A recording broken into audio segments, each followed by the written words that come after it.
बोधिसत्व सदगुरु कबीर महाराज जी, बोधिसत्व सदगुरु रविदास जी, मान्यवर काशीराम जी और जिन जिन महापुरुषों ने और महानायिकाओं ने हमारे हक और अधिकार की लड़ाई लड़ी है, उन सभी महापुरुषों को, महानायिकाओं को मैं त्रिवार वंदन करता हूँ, नमन करता हूँ। आज मुझे दिल से ये खुशी हो रही है कि आज मैं जी ने अपने जीवन में केवल 3 महापुरुषों को अपना गुरु माना और उन 3 महापुरुषों में संत कबीर एक है।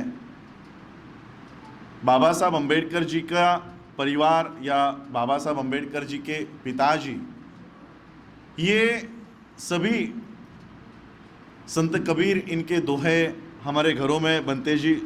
उस समय की परंपरा हुआ करती थी कि हमारे घरों में संत कबीर, इनके दोहे सुने जाते, बच्चों को पढ़ाए जाते और बचपन से ही बाबा साहब पर संत कबीर का बहुत प्रभाव था, बुद्ध का प्रभाव था, महात्मा फुले जी का प्रभाव था। और इसलिए बाबा साहब ने अपने जीवन में इन 3 महापुरुषों को अपना गुरु माना। संत कबीर जी ने जो वाणियाँ उनकी है, जो वाणी उनकी है, उस वाणी में संत कबीर जी ने जाति व्यवस्था के ऊपर, ऊंच नीच के ऊपर जिस तरह से गुरु रविदास जी ने प्रहार किया है, उस तरह से संत कबीर जी ने जाति व्यवस्था, ऊंच नीच, गैर बराबरी के ऊपर प्रहार किया और इसी वजह से बाबा साहब उन्हें अपना गुरु भी मानते थे। तो आज ऐसे गुरु घर में आकर मुझे तहे दिल से खुशी हो रही है कि आज यहाँ पर हम आए हैं। देखिए, मैं एक बात कहना चाहूँगा। जैसे जैसे समय आगे चलता गया, आगे चलता जा रहा है, तथागत बुद्ध का जब जन्म हुआ, सिद्धार्थ का जब जन्म हुआ, जब सिद्धार्थ को बोधि प्राप्त हुई और तब उन्होंने जो बौद्ध धर्म के माध्यम से उनकी शिक्षाएं दी और इन शिक्षाओं को राजाश्रय मिला, उस धम्म को राजाश्रय मिला। 17 राजा हमारे यहाँ पर हुए, 17 यूनिवर्सिटीज हमारी हुई, कई राजा हमारे हुए और पूरा भारत, आज जो भारत आप देख रहे हो वो भारत नहीं, अफगानिस्तान, पाकिस्तान, भूटान, नेपाल, ये सभी भारत का अंश हुआ करता था। इतना बड़ा भारत ये बौद्धमय हुआ करता था।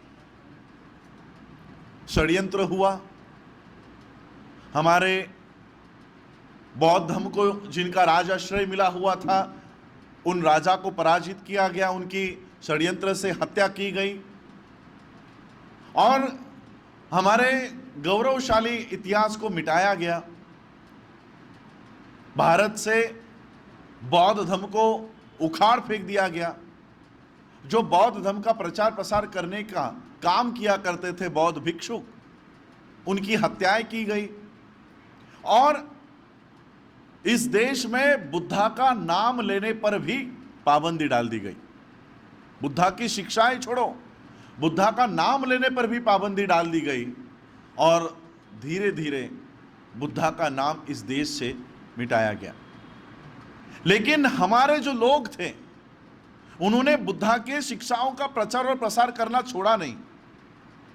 जो संत महात्माओं की, संतों की जो आप मूवमेंट देखते हो, चाहे वो गुरु नानक हो, उनसे पहले गुरु रविदास जी हो, संत कबीर हो, इन्होंने कहीं पर भी बुद्धा का नाम नहीं लिया है।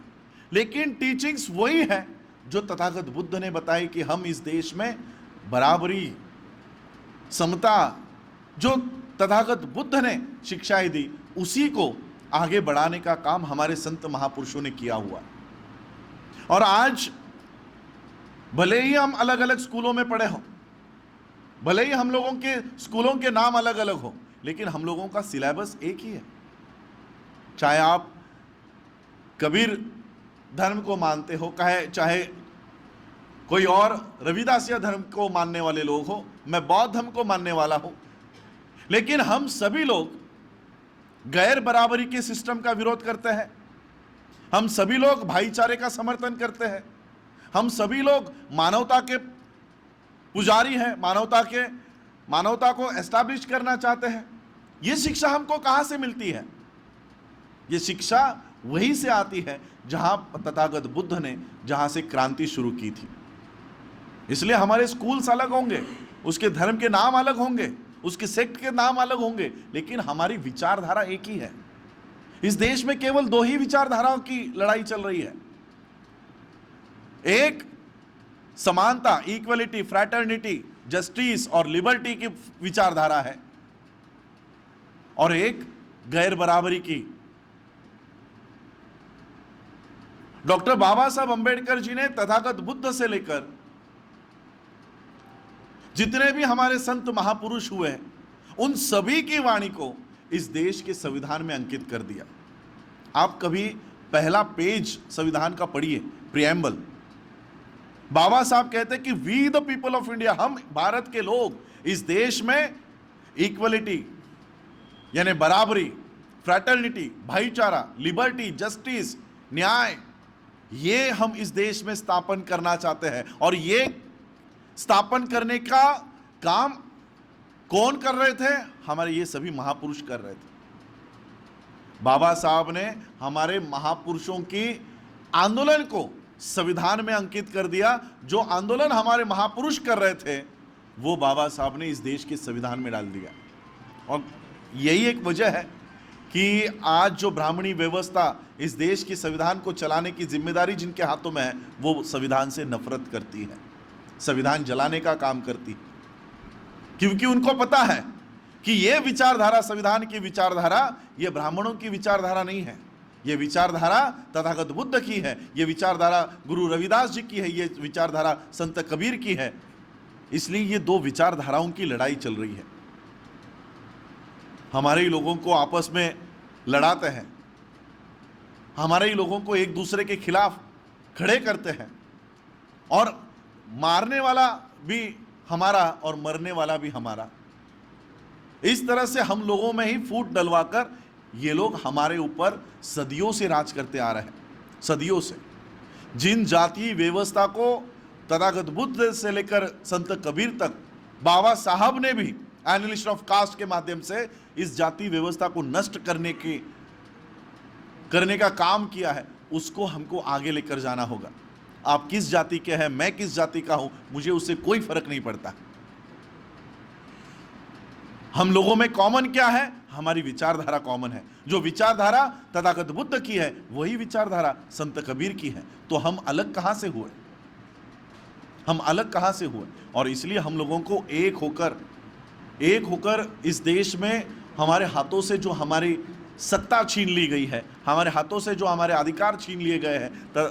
बनते जी ये बात बहुत अच्छी तरीके से बताते हैं कि हम इस देश के राजा हुआ करते थे। 1200-1500 साल हमने राज किया है इस देश के ऊपर। हमारे राजाएं हुआ करते थे, हमारी यूनिवर्सिटीज हुआ करती थी, हमें किसी के सामने हाथ फैलाने की जरूरत नहीं होती थी। आज उसी देश में हम लोगों को मांगने वालों के कगार में खड़ा कर दिया है।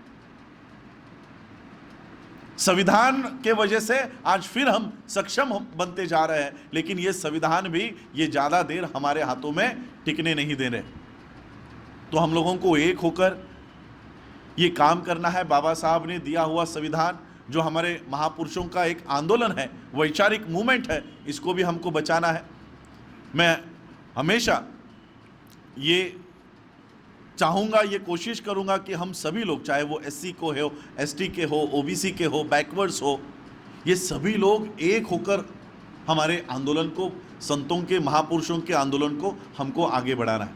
बाबा साहब अम्बेडकर जी अपने अंतिम समय में रोया करते थे कि इतना बड़ा कारवां मैं यहाँ तक लेकर आया हूँ, मैं दूर दूर तक जब नज़र डालता हूँ तो मुझे कोई बंदा इस आंदोलन को आगे लेकर जाने वाला नहीं दिखाई देता, कोई नहीं दिखाई दे रहा।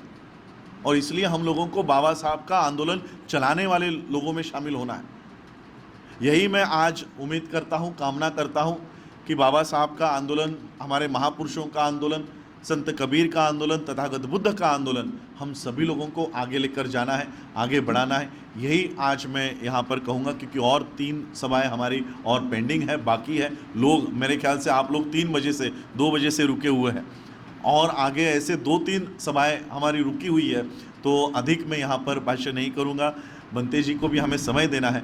तो आज आप लोगों ने मुझे यहाँ बुलाया, मेरा स्वागत किया, और सही मायने में मेरे जीवन की ये ऐतिहासिक घटना है कि आज मुझे संत कबीर जी का दर्शन करने का मौका मुझे मिला, और फिर से वो पुराने दिन ताज़ा हो गए जब मैं बाबा साहब को पढ़ा करता था कि संत कबीर के दोहे से हमारे घर की शुरुआत हुआ करती थी, सुबह की शुरुआत हुआ करती थी। और बाबा साहब के पिताजी का ये नियम हुआ करता था कि शाम को 7 बजे सभी लोग इकट्ठा होकर संत कबीर की वाणियों का पठन वहाँ किया करते थे, और वो माहौल हमारे घर में था।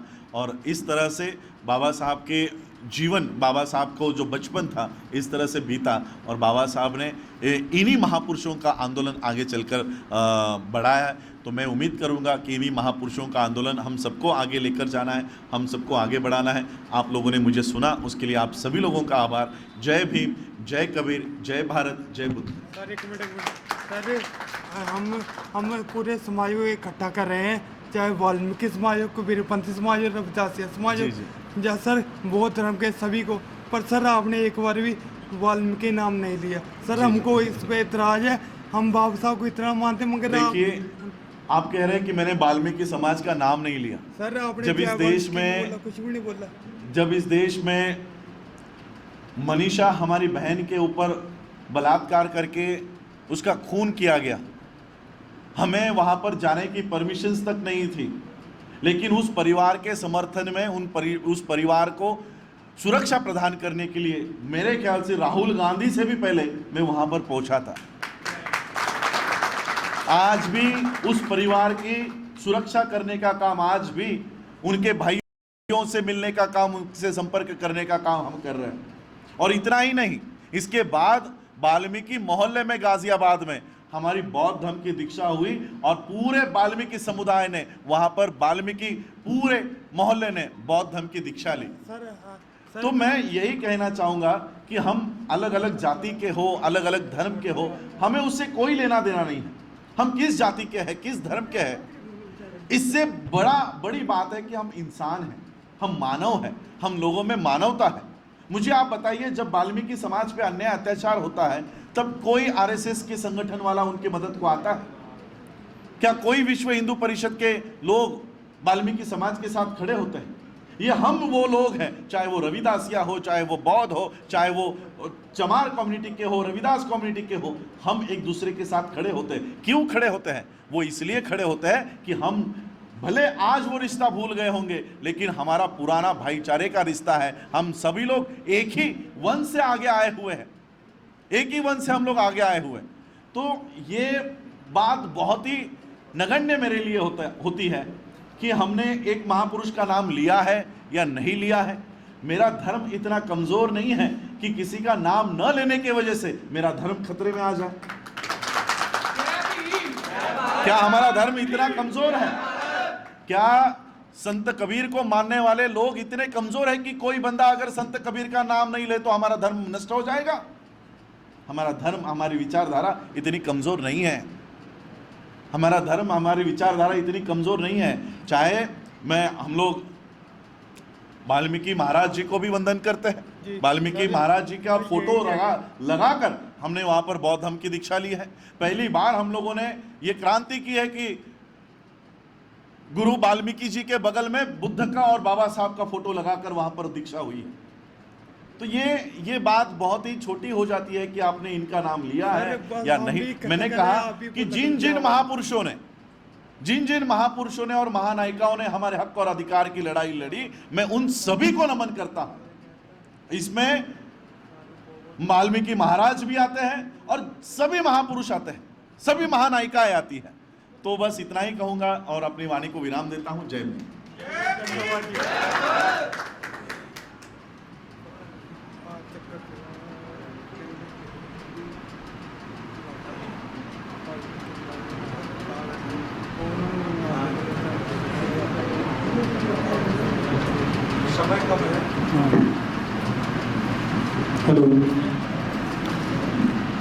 ਜੈ ਭੀਮ, ਜੈ ਭਾਰਤ। ਬਹੁਤ ਹੀ ਵਧੀਆ ਜਿਹੜੇ ਵਿਚਾਰ ਆ ਉਹ ਸਭ ਕੋ ਅੱਜ ਸਾਨੂੰ ਸੁਣਨ ਨੂੰ ਮਿਲੇ ਆ, ਕਿਉਂਕਿ ਗੱਲ ਸੰਵਿਧਾਨ ਦੀ ਸੀਗੀ ਤੇ ਸਾਡੀ ਵੀ ਅਸੀਂ ਸੌਂਦ ਉਦੋਂ ਤੱਕ ਹੀ ਹੈ ਜਦੋਂ ਤੱਕ ਸੰਵਿਧਾਨ ਆ। ਇਹ ਗੱਲ ਕਲੀਅਰ ਆ ਕਿ ਜਦ ਤੱਕ ਸੰਵਿਧਾਨ ਸੁਰੱਖਿਅਤ ਆ ਤੇ ਅਸੀਂ ਸੁਰੱਖਿਅਤ ਆ। ਜੇ ਸੰਵਿਧਾਨ ਨੂੰ ਇਦਾਂ ਹੀ ਰੋਜ਼ ਬਦਲਿਆ ਜਾਊਗਾ ਤੇ ਜਿਹੜੀ ਜ਼ਿੰਦਗੀ ਤੁਸੀਂ ਜੀ ਰਹੇ ਆ ਆਪਣੇ ਘਰਾਂ ਦੇ ਵਿੱਚ ਸਾਰੀ ਸੁੱਖ ਸੁਵਿਧਾ ਦੇ ਨਾਲ, ਸਮਝੋ ਉਹ ਵੀ ਖਤਰੇ 'ਚ ਹੀ ਆ। ਇਸ ਕਰਕੇ ਜਿੰਨਾ ਕੁ ਹੋ ਸਕੇ ਸੰਵਿਧਾਨ ਦੀ ਰਾਖੀ ਕਰੋ, ਸੰਵਿਧਾਨ ਦੀ ਸੁਰੱਖਿਆ ਦੇ ਲਈ ਹਰ ਟਾਈਮ ਖੜੇ ਰਹੋ, ਕਿਉਂਕਿ ਸਾਡੀ ਜਿਹੜੀ ਜ਼ਿੰਦਗੀ ਆ ਉਹ ਤਾਂ ਹੀ ਸੁਰੱਖਿਅਤ ਆ ਜੇ ਸਾਡਾ ਸੰਵਿਧਾਨ ਸੁਰੱਖਿਅਤ ਆ। ਤਾਂ ਮੈਂ ਦੁਬਾਰਾ ਫਿਰ ਰਾਜਰਤਨ ਅੰਬੇਦਕਰ ਸਾਹਿਬ ਦਾ ਦਿਲੋਂ ਧੰਨਵਾਦ ਕਰਦਾ। ਇਹਦੇ ਨਾਲ ਮੈਂ ਹੁਣ ਮੰਚ ਤੇ ਬੁਲਾਊਂਗਾ ਸਾਡੇ ਆਚਾਰੀਆ ਬਿਖੂ ਸੁਮਿਤ ਰਤਨ ਥੇਰਾ ਜੀ ਨੂੰ ਕਿ ਉਹ ਵੀ ਆਪਣੇ ਜਿਹੜੇ ਵਿਚਾਰ ਆ ਸਾਡੇ ਯੂਥ ਦੇ ਨਾਲ, ਸਾਡੇ ਜਿਹੜੇ ਬੱਚੇ ਬੈਠੇ ਆ ਇਹਨਾਂ ਦੇ ਨਾਲ, ਸਾਡੀਆਂ ਮਾਵਾਂ ਭੈਣਾਂ ਦੇ ਨਾਲ ਆਪਣੇ ਜਿਹੜੇ ਵਿਚਾਰ ਆ ਉਹ ਸਾਂਝੇ ਕਰੇ। ਜੈ ਭੀਮ।